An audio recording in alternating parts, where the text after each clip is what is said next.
Second मैं आरजू काज़मी का रुख करता हूं। आरजू काज़मी, ये शाहिद अफरीदी किसके खौफ में बोल रहे हैं ये सब कुछ?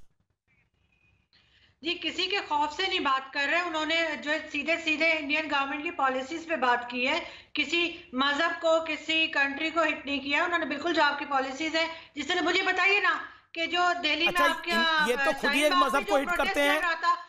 इन्हीं के तो साथी क्रिकेटर ने बताया कि इन्होंने, ये ऐसा व्यक्ति है जिसने एक हिंदू क्रिकेटर को बोला कि ये यहाँ से खाना नहीं खाएगा। बोला कि नहीं बोला?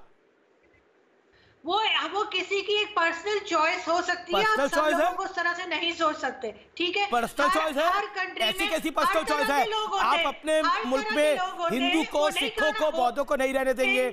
आपके पाकिस्तानी टीम का कप्तान बोलेगा कि मैं हिंदू खिलाड़ी को खाना नहीं खाने दूंगा। ये पर्सनल चॉइस है? हो सकता है बाहरी पर्सनल चॉइस बड़ी जबरदस्त है। ये चल रहा होगा। खाना देने से मना नहीं किया था उन्होंने, सिर्फ ये कहा था कि वो बड़ा एहसान कर दिया।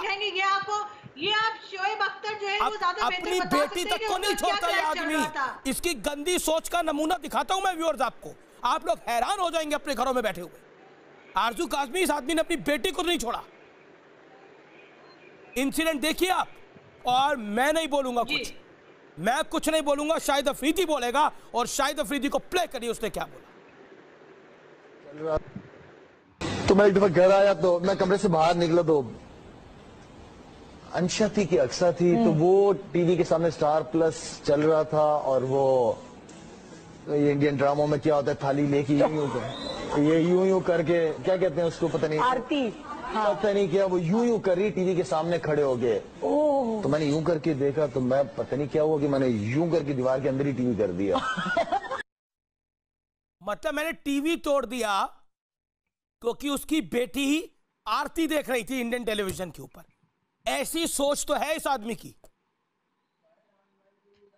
बताइए आरजू काज़मी। अपनी सोच होती है, हर एक की अपनी सोच होती है। आपको आप शर्मिंदा इस सोच पर, तरीका होता है ना ये आप शर्मिंदा इस सोच पर क्या दिखाना चाह रहे हैं। हर कोई बच्चों को फिल्में ड्रामे नहीं भी दिखाना चाह रहा होता, नहीं भी पसंद होता लोगों को कि बच्चे जो है वो ड्रामे देखे। हमारे यहाँ के ड्रामे भी बाज़ दफा बच्चों को मना किया जाता है। उसने स्पेसिफिक बोला आरती थाली घुमा रहे थे। एक सेकेंड उसने स्पेसिफिक बोला कि थाली घुमा रहे थे, ये आरती हो रही थी। पर्सनल चॉइस हो सकती है। अगेन आई सेड, ये उनकी पर्सनल चॉइस हो सकती है, लेकिन हर पाकिस्तानी को नहीं। ये सोच है गिनौनी गंदी। सुबुई खान बच्चों को नहीं चाहते। सुबुई खान, ये पर्सनल चॉइस है। तो इट्स ओके। पर्सनल चॉइस में हिंदू खिलाड़ी को खाना नहीं के साथ खाना नहीं खाएंगे। अगर अपनी बच्ची कोई कार्यक्रम देख रही है एक चैनल के ऊपर तो बोलेंगे कि मैंने टीवी तोड़ दिया, मैंने कोनी मार के उसको दीवार में ही घुसा दिया टीवी को। जी अमीश जी, ये पर्सनल चॉइस का एक डिफेंस ले रही हैं, लेकिन इत्तफाकन ये पर्सनल चॉइस इनके देश के हर इंसान की यही पर्सनल चॉइस निकलती है। हम आए दिन उसी पर बैठ के डिबेट करते हैं। मैं एक अफ्रीकन कहावत के बारे में बताती हूँ। ये लोग जो बार बार भारतीय मुसलमानों कश्मीरियों की बात करते हैं, एक अफ्रीकन कहावत है कि कोई नग्न आदमी अगर आपको अपनी कमीज दे रहा हो तो सावधान हो जाइए। वो कंट्री, मैं इसको पाकिस्तान भी नहीं बोलूंगी क्योंकि पाक का मतलब होता है पवित्र। एक वो कंट्री, वो ना पाकिस्तान जो ना हिंदुओं का है जो ना मुसलमानों का है, वो हमारे देश के मुसलमानों की बात करता है। अभी सुधांशु जी ने बहुत अच्छा बोला कि इनके जो मास्टर्स हैं चाइना, जो उन्होंने तकरीबन 10 लाख से ज्यादा मुस्लिम प्रिजनर्स रख रखे हैं, जहां पे बुर्का पहनना बैन है, जो इस्लाम को खुल्लम खुल्ला एक मानसिक बीमारी बोलते हैं, उनके खिलाफ ये कुछ नहीं बोल पाते हैं। लेकिन हमारी कंट्री जहां पे संविधान भी माइनॉरिटीज को पूरे कॉन्स्टिट्यूशनल राइट्स देता है और हमारी संस्कृति जो सर्वधर्म संभाव के नाम पे सभी पंथों का सम्मान करती है, हमें ये लोग फौरन क्रिटिसाइज करने लगते हैं। इन्हीं शाहिद अफरीदी की आपने तो कुछ असलियत बताई दी है। एक मैं और एग्जाम्पल देना चाहती हूँ। एक मैंने तस्वीर देखी थी जिसमें एक बकरे का गर्दन काट के एक छोटी मासूम सी बच्ची के सामने वो खून से टपकती हुई गर्दन लेके वो बैठे हुए थे, वो बच्ची रो रही थी। तो एक ऐसे जाहिल मानसिकता वाला इंसान, एक एनिमलिस्टिक अप्रोच, एक जानवर भी अपने बच्चे की परवरिश इनसे करना बेहतर जानता है। तो हम लोग इनसे क्या ह्यूमन राइट्स की एक्सपेक्टेशन करेंगे?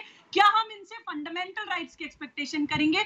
क्या हम इनसे एक डेमोक्रेटिक स्टेट ऑफ माइंड की एक्सपेक्टेशन करेंगे? एक चीज मैं और बताती हूँ अमीश जी कि इनका जो डर है वो मैं बताना चाह रही हूँ, मुझे जस्ट कुछ सेकंड्स दीजिएगा। डर इनका क्या है? अब से पहले जो हमारी सरकारें थी उनसे इनकी विचारधारा मैच करती थी, उससे लोग खतरा महसूस नहीं करते थे। अब जो हमारी गवर्नमेंट आई है उससे ये इतना खौफजदा है कि इनको सपने में भी आरएसएस मोदी दिखाई देते हैं, क्योंकि जब बालाकोट में इनके न्यूक्लियर ऐसी कोई बात नहीं है, हमें कोई ख्वाब में आरएसएस से मोदी जी नजर नहीं आ रहे, हम इस तरह के ख्वाब नहीं देखा करते। उससे वही क्या हो गया आपको?